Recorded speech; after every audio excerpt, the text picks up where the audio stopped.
तो आज मैं आपको एक अनोखी रहस्यमय कहानी सुनाऊंगा। अगर आप चैनल पर नए हैं तो अभी सब्सक्राइब कर ले, क्योंकि यह मेरा दूसरा नया चैनल है। तथा कहानी पूरा देखे, अंत में एक अनोखा रहस्य छुपा है। धन्यवाद। तो सुनिए। एक बहुत पुराने शहर में, जहां हर साल नवरात्रि का मेला लगता था, एक बूढ़ा बढ़ई रहता था जिसका नाम रामू था। रामू बहुत कुशल कारीगर था। वह लकड़ी से देवी की मूर्तियां बनाता था, लेकिन उसकी मूर्तियां बाजार में नहीं बिकती थी। लोगों को रंगीन और चमकदार मूर्तियां पसंद आती थीं, जो प्लास्टिक या धातु से बनी होती थीं। रामू की लकड़ी की सादी मूर्तियां किसी को आकर्षित नहीं करती थीं। रामू की कला का सम्मान करने वाला को ये नहीं था। उसे लगा कि उसकी कला और उसका जीवन दोनों बेकार हैं। रामू की एक पोती थी जिसका नाम नैना था। नैना अपने दादा से बहुत प्यार करती थी। वह देखती थी कि उसके दादा कितने दुखी हैं। इस साल भी नवरात्रि का समय आया। रामू ने अपनी आखिरी मूर्ति बनाई, लेकिन उसे लगा कि यह भी नहीं बिकेगी। उसने मूर्ति को अपने घर के एक कोने में रख दिया और उदास होकर बैठ गया। नवरात्रि के पहले दिन, जब पूरा शहर चमक धमक में डूबा था, नैना अपने दादा के पास गई और बोली, दादाजी, आप उदास क्यों हैं? आपकी मूर्तियों में जो सादगी और सच्चाई है, वह किसी और में नहीं है।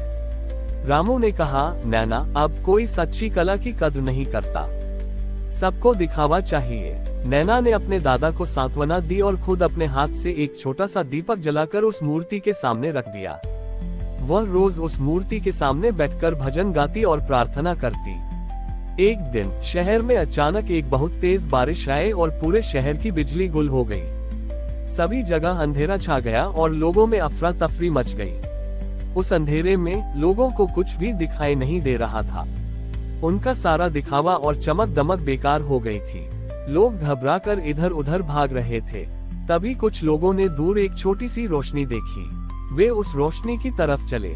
जब वे वहां पहुंचे तो उन्होंने देखा कि रामू के घर में एक छोटा सा दीपक जल रहा था और नैना अपनी दादा की लकड़ी की मूर्ति के सामने बैठकर भजन गा रही थी। उस मूर्ति में कोई चमक नहीं थी, लेकिन उस पर पड़ती दीपक की रोशनी ने उसे एक दिव्य रूप दे दिया था। लोगों को उस मूर्ति में एक अजीब सी शांति और सच्चाई दिखाई दी, जो उन्होंने कभी किसी चमकदार मूर्ति में नहीं देखी थी। वे सब वहीं रुक गए और नैना के साथ भजन गाने लगे। धीरे धीरे शहर के लोग रामू के घर के बाहर इकट्ठा होने लगे। उन्होंने अपने अपने घरों से मोमबत्तियां और दिए लाकर वहां जलाए। रामू के घर के बाहर एक बहुत बड़ा और सुंदर दियों का समूह बन गया। उस रात लोगों ने महसूस किया कि सच्ची खूबसूरती दिखावे में नहीं, बल्कि सादगी में होती है। रामू ने देखा कि उसकी कला ने आखिरकार अपनी पहचान बना ली थी। उसकी मूर्ति, जो कभी किसी को पसंद नहीं आती थी, आज पूरे शहर के लिए आशा का प्रतीक बन गई थी। उस दिन के बाद शहर के लोगों ने दिखावे को छोड़कर सच्ची भक्ति को अपनाया। उन्होंने लकड़ी और मिट्टी की बनी मूर्तियों की कद्र करना शुरू किया। रामू ने अपनी कला से यह साबित कर दिया कि देवी की भक्ति सिर्फ भव्यता में नहीं, बल्कि मन की पवित्रता और सच्ची कला में होती है। बिजली जाने की घटना ने शहर के लोगों को एक महत्वपूर्ण सबक सिखाया था। वे अब दिखावे की बजाय सादगी और सच्ची भक्ति की ओर मुड़ गए थे। रामू की लकड़ी की मूर्तियां अब हर घर में सम्मान पाने लगी थीं। लोग उन्हें खरीदते और उनकी कला की सराहना करते। रामू की पोती नैना बहुत खुश थी कि उसके दादा को आखिरकार उनकी मेहनत का फल मिल रहा था। लेकिन रामू को अपनी कला की कीमत पता चल गई थी। वह अब मूर्तियों को बहुत ऊंचे दामों पर बेचने लगा। उसने एक बड़ी कार्यशाला खोली और कई लोगों को काम पर रखा। धीरे धीरे उसके दिल में फिर से लालच और अहंकार का भाव आने लगा। उसकी कला अब भक्ति नहीं, बल्कि एक व्यापार बन गई थी। वह मूर्तियों को जल्दी बनाने लगा, जिससे उनकी गुणवत्ता और पवित्रता कम होने लगी। नवरात्रि का समय फिर से आया।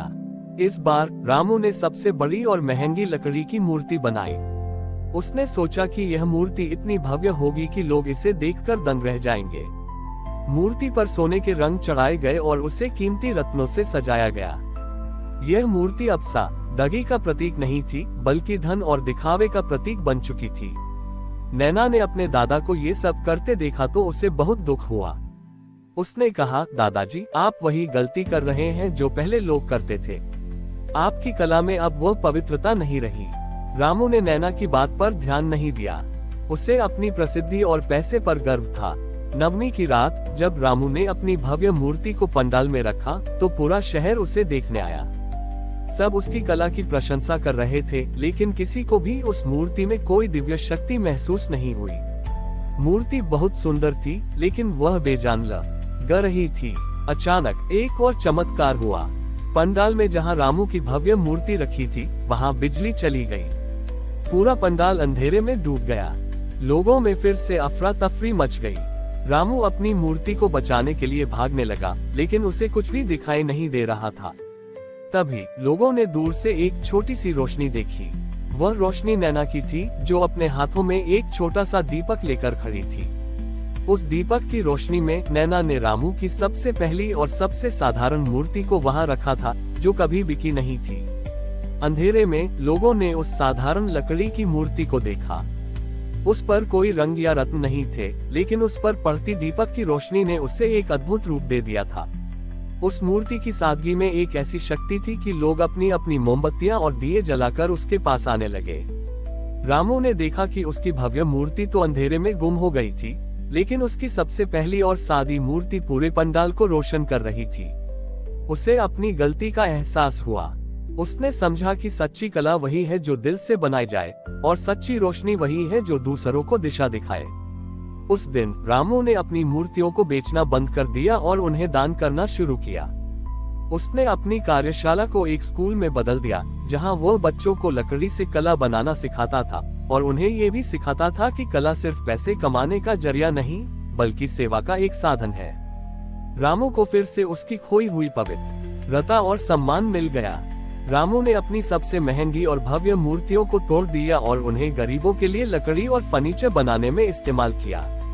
उसने अपनी कार्यशाला को एक निःशुल्क कला विद्यालय में बदल दिया, जहां वह हर बच्चे को अपनी जड़ों से जोड़ना और अपनी कला का सम्मान करना सिखाता था।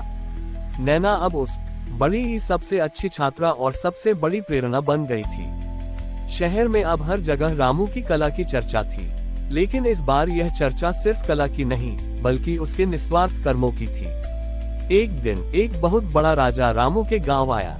वह अपने राज्य में कला और संस्कृति को बढ़ावा देना चाहता था। उसने रामू के बारे में सुना था। राजा ने रामू से कहा, रामू, मैं चाहता हूँ कि तुम मेरे राज्य के लिए एक बहुत बड़ी और भव्य देवी की मूर्ति बनाओ। मैं तुम्हें जितना पैसा चाहो उतना दूंगा।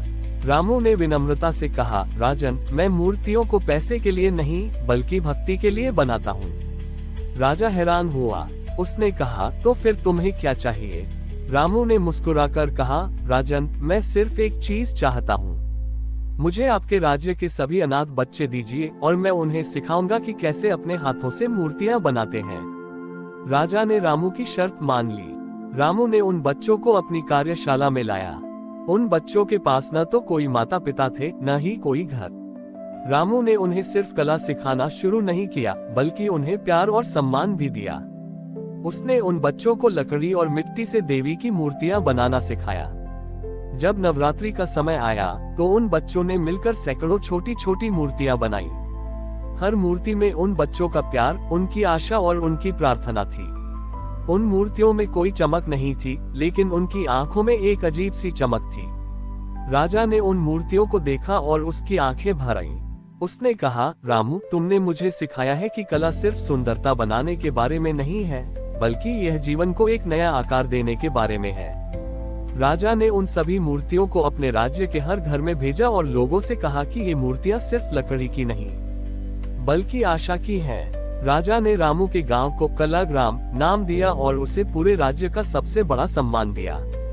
उस दिन रामू ने देवी की सच्ची भक्ति का पाठ सिखाया। उन्होंने साबित कर दिया कि देवी की भक्ति सिर्फ भव्यता और दिखावे में नहीं, बल्कि उन निस्वार्थ कर्मों में है जो दूसरों के जीवन में खुशियां और आशा भरते हैं। हमारी और भी आध्यात्मिक एवं अनोखी कहानियां देखने के लिए हमारे चैनल पर जाएं तथा धार्मिक एवं पौराणिक अनोखी कहानियां हमारे चैनल पर है। कृपया जाके देखें तथा हमारे चैनल को सब्सक्राइब करके रखें और वीडियो लाइक जरूर करें। धन्यवाद।